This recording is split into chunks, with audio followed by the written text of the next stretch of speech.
नमस्कार. सक्सेस एज्युटेक या शैक्षणिक यूट्यूब चॅनलमध्ये आपल्या सर्वांचं सहर्ष स्वागत. इयत्ता 11वी मानसशास्त्र मधील प्रकरण क्रमांक 7 आज आपण अभ्यास करणार आहोत. प्रकरणाचे नाव आहे आपली चेतासंस्था. मानवी मनाशी निगडीत असलेली ही संकल्पना आपली चेतासंस्था. या प्रकरणामध्ये आपण पुढील मुख्य मुद्दे अभ्यास करणार आहोत. माझी चेतासंस्था, चेतापेशी, चेतासंधी, चेतापारेषक, मेंदू ब्रेन, पार्श्वमेंदू, मध्यमेंदू, अग्रमेंदू, किनारी संस्था, मेंदूसाठी पोषक तत्वे, मज्जारज्जू, ग्रंथी, बहिर्स्त्रावी ग्रंथी, अंतर्स्त्रावी ग्रंथी, हे मुख्य मुद्दे आपण बघणार आहे.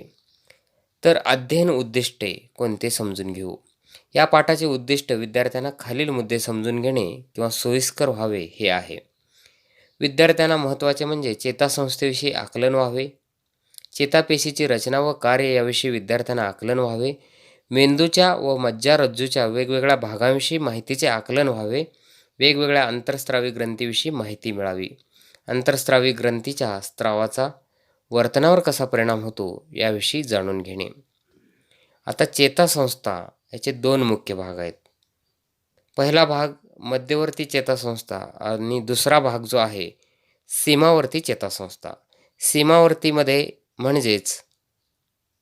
सीमावर्ती चेतासंस्था म्हणजे मध्यवर्ती चेतासंस्थेकडे संदेश घेऊन येणे व जाणे हे कार्य आहे त्याचे.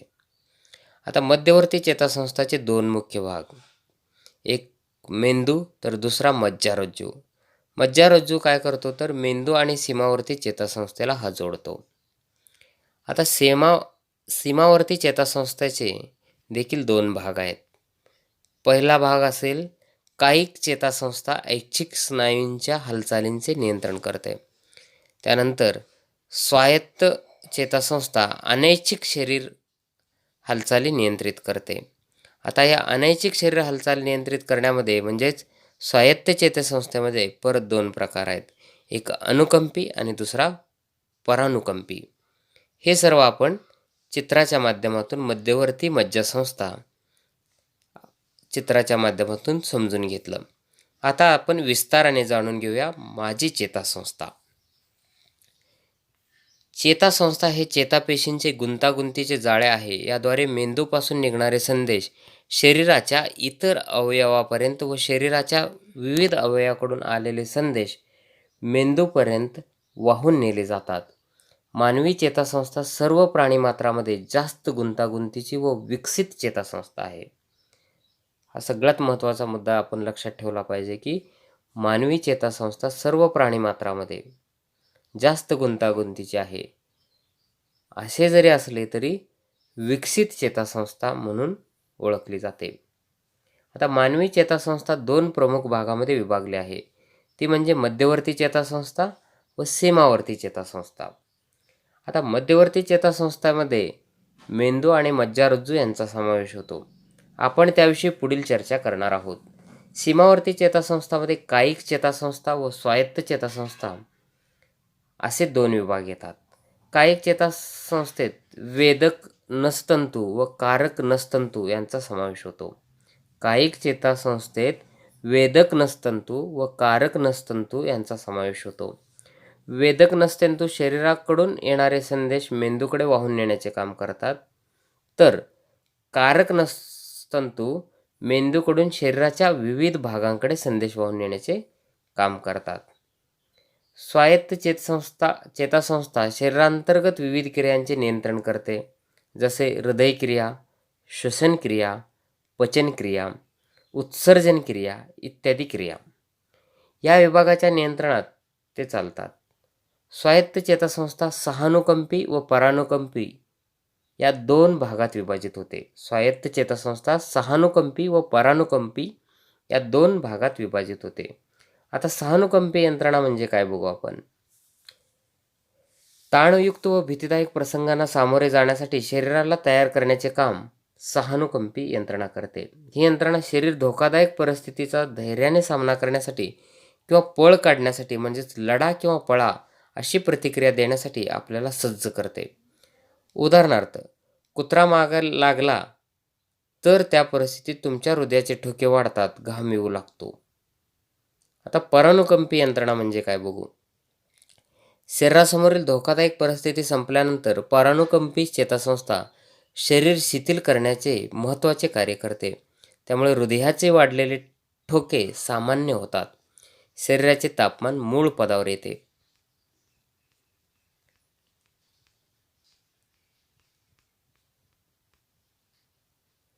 किंवा येण्यास मदत होते. श्वसनाची गती सामान्य होते. शरीर पूर्वस्थितीत येण्यास मदत होते. हा विभाग कार्यरत असताना आणीबाणीच्या परिस्थितीमध्ये शरीरात ऊर्जा साठवण्याचे कार्य करतो. आता कृती क्रमांक 1 बघू. खालील काही घटना दिलेल्या आहेत. या प्रत्येक घटनेत कोणती यंत्रणा कार्यरत आहे हे ओळखा. जमिनीवरून वस्तू उचलणे. दुसरा, धोकादायक परिस्थितीची जाणीव झाल्यावर शरीराचा थरकाप होणे. तिसरा, सुरक्षित वातावरणात शांत व स्वस्थ वाटणे. चौथा, अपघाताची शक्यता वाटल्याने हृदयाचे ठोके वाढणे. आता मध्यवर्ती चेतासंस्थेचा अभ्यास करण्याअगोदर चेतासंस्थेच्या मूलभूत सूक्ष्म घटक अभ्यासणे आवश्यक आहे. तो घटक म्हणजे चेतापेशी होय. आता चेतापेशी म्हणजे काय आपण समजून घेऊ. चेतासंस्थेतील सूक्ष्म घटक म्हणजे चेतापेशी होय. या पेशी शरीराकडून मेंदूकडे व मेंदूकडून शरीराकडे संदेश वहनाचे कार्य करतात. या पेशीचे वृक्षिका, पेशी शरीर, अक्षतंतू, सीमापृक्ष असे विभाग असतात. इतर चेतापेशीकडून आलेले संदेश ग्रहण करण्याचे कार्य वृक्षिका करतात. वृक्षिका अतिशय सूक्ष्म असून झाडाच्या फांद्यासारख्या विखुरलेल्या असतात. पेशी शरीर हा चेतापेशीचा प्रमुख मोठा भाग आहे. पेशी शरीरात एक केंद्रक असते. पेशीला आवश्यक ते घटक पुरवण्याचे कार्य केंद्रक करते. पेशी शरीराच्या एका बाजूस लांब तंतू असतो, त्याला अक्षतंतू म्हणतात. चेतापेशीकडून आलेला संदेश सीमापुक्षापर्यंत वाहून नेण्याचे कार्य अक्षतंतू करतो. आणि अक्षतंतूच्या शेवटी बारीक बारीक अशा तंतूंचा जुडगा असतो, त्याला सीमापुच्छ असे म्हणतात. हे तंतू टोकाला किंचित फुगीर असतात. या तंतूमार्फत दुसऱ्या चेतापेशीच्या वृक्षिकाकडे संदेश संक्रमित होत असताना विशिष्ट अशी रासायनिक क्रिया घडते व संदेश दुसऱ्या चेतापेशीकडे संक्रमित केले जातात. जीवनातील वेगवेगळ्या घटनांना या रासायनिक प्रक्रियेमुळे वेगवेगळ्या प्रतिक्रिया मिळतात. उदाहरणार्थ, जेव्हा एखादी व्यक्ती वाघाला पाहते तेव्हा त्या वाघाची प्रतिमा डोळ्याच्या दृष्टीपटलावर पडते आणि त्याचे विद्युत संदेशात रूपांतर होऊन तो संदेश दृष्टी नसेद्वारे मेंदूत पोहोचतो. मेंदू पूर्वानुभवाच्या मदतीने ओळखतो की तो वाघ आहे. हा संदेशही पाठवतो की तो एक क्रूर प्राणी आहे. हा संदेश चेतापेशीमार्फत मेंदूच्या विशिष्ट भागाकडे पाठवला जातो. परिस्थितीचा अंदाज घेऊन मेंदू त्या ठिकाणाहून पळून जाणे हा निर्णय घेतो. तसा विद्युत संदेश पायाकडे पाठवून कृती केली जाते. पुढे चेतापेशीचे चित्र दाखवलेलं आहे. त्यामध्ये वृक्षिका, त्याच्यानंतर सोमा, त्याला सेल बॉडी म्हणलं जातं, आणि मध्यभागी जे आहे ते पेशी केंद्र, आणि ह्याला जोडलेलं आहे मायलिनचे आवरणाने जोडले गेले आहे, त्यांना अक्षतंतू म्हणलेलं आहे, आणि ह्या सर्वाला जोडलेला आहे सीमापुच्छ. आता चेतासंधी म्हणजे काय बघू. चेतासंधी म्हणजे दोन चेतापेशींच्या मधले अंतर होय. जेव्हा विद्युत संदेश मुख्य तंतूंच्या शेवटी पोहोचतो तेव्हा चेतासंधीच्या अंतरामध्ये रासायनिक संदेशवाहक सोडले जातात. त्या रासायनिक संदेशवाहकांना चेतापारेषक न्यूरोट्रान्समीटर्स म्हणतात. चेतापेशी एकमेकांशी प्रत्यक्षात जोडलेल्या नसल्यामुळे प्रत्येक परिस्थितीसाठी आपली कोणतीही निश्चित प्रतिक्रिया नसते. त्यामुळे वेगवेगळ्या प्रतिक्रिया चेतापारेषक न्यूरोट्रांसमीटर्स देतात. आता पुढे एक चित्र दिलेलं आहे चेतासंधीचे. त्याच्यामधले भाग बघा. सायनॅप्टिक टर्मिनल, चेतापारेषक, synaptic cleft receptors, post synaptic terminal, चेतासंधी चे हे चित्र आपण पाहिलं. आता चेतापारेषक म्हणजे काय बघू आपण. शरीरातील काही महत्त्वाची चेतापारेषके पुढील प्रमाणे आहेत. पहिला आहे ॲसिटेल कोलाइन. हा चेतापारेषक मेंदूतील अश्वमीन या भागाशी संबंधित आहे. नवीन स्मृती निर्माण करण्यासाठी हा स्त्राव जबाबदार असतो.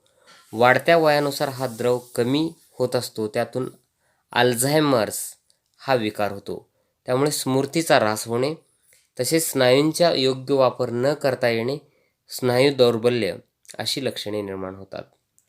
दुसरा आहे डोपामाइन. हा स्त्राव मेंदूमधून स्त्रवतो व त्यामुळे विविध कार्ये पार पडतात. डोपामाइन स्त्रावाची पातळी शरीरात योग्य प्रमाणात असल्यास आपण आनंदी व समाधानी असतो. प्रेरणा क्रियेमध्ये महत्त्वाची भूमिका बजावतो. तिसरा नॉरएपिनेफ्रिन. सामना करणे किंवा पलायन करणे यामध्ये हा स्त्राव महत्त्वाची भूमिका बजावतो. चौथा सेरोटोनिन. हा स्त्राव झोप, जागृत अवस्था, भूक, तहान या घटकावर नियंत्रण ठेवतो. तसेच बोधन, पारितोषिक, अध्ययन, स्मरण इत्यादी प्रक्रियामध्ये महत्त्वाची भूमिका बजावतो. पाचवा ग्लुटामेट. हा स्त्राव अध्ययन व स्मृतीला सहाय्यक ठरतो. तसेच रक्त शर्करा पातळीत समतोल साधतो. सहावा मुद्दा गाबा किंवा गॅमा ॲमिनो बुटायरिक ॲसिड. हा चेतापारेषक मधील महत्त्वाचा घटक असून याद्वारे चेतापेशीद्वारे आलेला ताण कमी केला जातो. चेतापेशीची मूलभूत रचना अभ्यासल्यानंतर आपण आता मध्यवर्ती चेतासंस्थेकडे वळूया. मध्यवर्ती चेतासंस्थेचे मेंदू आणि मज्जारज्जू असे दोन भाग समाविष्ट असतात. आतापर्यंतच्या आपल्या विवेचनावरून तुमच्या लक्षात आले असेल की मानसशास्त्राचा अभ्यास मेंदूच्या अभ्यासाशिवाय पूर्ण होऊच शकत नाही. आपण जे वर्तन करतो त्यामुळे मेंदूची भूमिका महत्त्वाची आहे. तसेच विचार प्रक्रिया, तर्क प्रक्रिया आणि भावना अशा उच्च मानसिक प्रक्रियामध्ये मेंदूचे कार्य महत्त्वाचे आहे. या भागामध्ये आपण मेंदूची संरचना व कार्य यांचा अभ्यास करणार आहोत. आता मेंदू समजून घेऊ. परिस्थितीशी जुळवून घेण्यास मेंदू मदत करतो. मिळवलेल्या माहितीचे विश्लेषण, साठवण व एकत्रीकरण करतो. व्यक्तीला जीवनातील प्रत्येक निर्णय घेताना, भावनिक अनुभवात व सामाजिक आंतरक्रिया करताना मेंदूची भूमिका महत्त्वाची असते. मेंदूचे 3 प्रमुख विभाग आहेत: पार्श्वमेंदू, मध्यमेंदू, अग्रमेंदू. पहिला पार्श्वमेंदू, दुसरा मध्यमेंदू, तिसरा अग्रमेंदू. पहिला आपण बघूया पार्श्वमेंदू. यामध्ये लंबमज्जा, मेंदूस्कंद, अनुमस्तिष्क, लहान मेंदू, जाल, रचनाबंध या भागांचा समावेश होतो.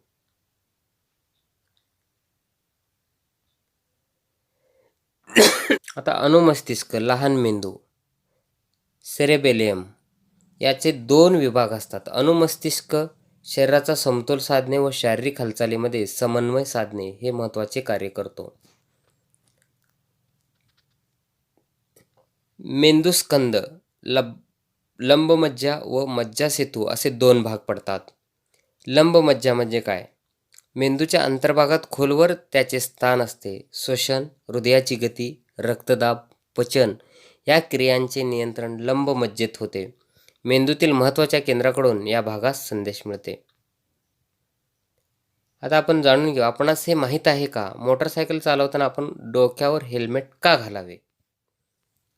मोटरसायकल चालवताना जर एखाद्याचा अपघात झाला व व्यक्ती डोक्याच्या मागील बाजूला पडला असेल तर त्याच्या पार्श्वमेंदूमधील लंबमज्जेला दुखापत होऊन व्यक्तीचा मृत्यू देखील होऊ शकतो. हे टाळण्यासाठी आपण मोटरसायकल चालवताना हेल्मेटचा वापर करावा. आता मज्जासेतू म्हणजे काय बघू आपण. लंबमज्जा व मेंदूतल यांच्यामध्ये पुलासारखे काम मज्जासेतू करतो. मेंदूतल व शरीर यांच्यामध्ये संदेशाची देवाणघेवाण करण्याचे महत्त्वाचे कार्य मज्जासेतू करतो. त्याचप्रमाणे लहान मेंदू म्हणजे अनुमस्तिष्क व प्रमस्तिष्क यात माहितीची देवाणघेवाण हा भाग करतो. आता पुढील मुद्दा बघू आपण. जाल रचनाबंध. याला शरीरातील गजराचे घड्याळ असे म्हणतात. आपल्याला सकाळी लवकर रेल्वेने जायचे असेल तर वेळेआधीच आपल्याला जाग येते हे घडण्यामागे या केंद्राची रचनाबंधची महत्त्वाची भूमिका असते. याला जाळीदार रचनाबंध असेही म्हणतात. यामध्ये पेशीचे गुच्छ असतात. याचे प्रमुख कार्य म्हणजे जागरूकता, एकाग्रता, सतर्कता या गोष्टींचे नियंत्रण करणे.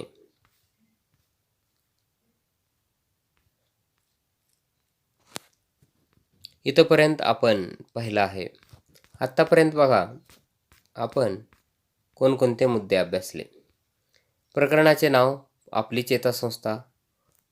यामध्ये आपण चेतासंस्थेची आकृती बघितली, चित्र बघितलं. माझी चेतासंस्था म्हणजे काय हे अभ्यासलं. सोबतच सहानुकंपी यंत्रणा, परानुकंपी यंत्रणा म्हणजे काय जाणून घेतलं. चेतापेशी म्हणजे काय हे जाणून घेतलं.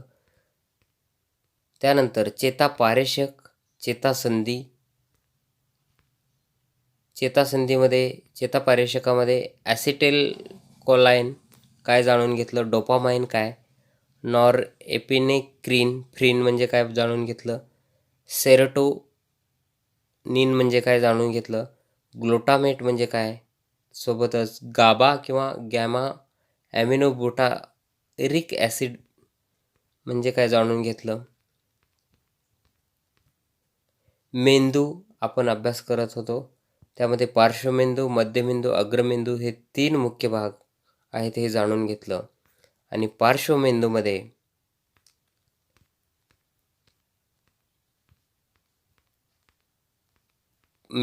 अनुमस्तिष्क पहिला, त्याला लहान मेंदू म्हटलं जातं. पार्श्वमेंदूमधील दुसरा भाग मेंदूस्कंद बघितलं. त्यानंतर लंबमज्जा तिसरा बघितला आपण. त्यानंतर मज्जासेतू म्हणजे काय बघितलं. तिसरा आपण बघितलं जाल रचनाबंध म्हणजे काय बघितलं. आता पुढील भागामध्ये भाग 2 मध्ये आपण मध्यमेंदू म्हणजे काय, मिड ब्रेन हा महत्त्वाचा मुद्दा अभ्यास करणार आहोत. त्याचे इतर काही भाग देखील आपण अभ्यास करणार आहोत.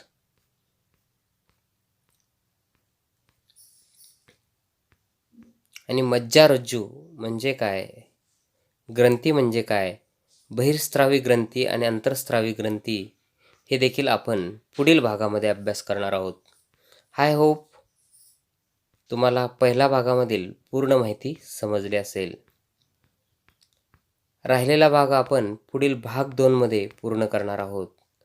तोपर्यंत आपण इथं थांबतोय. Thank you, thanks a lot and thank you to the Success एज्युटेक टीम. थँक्यू.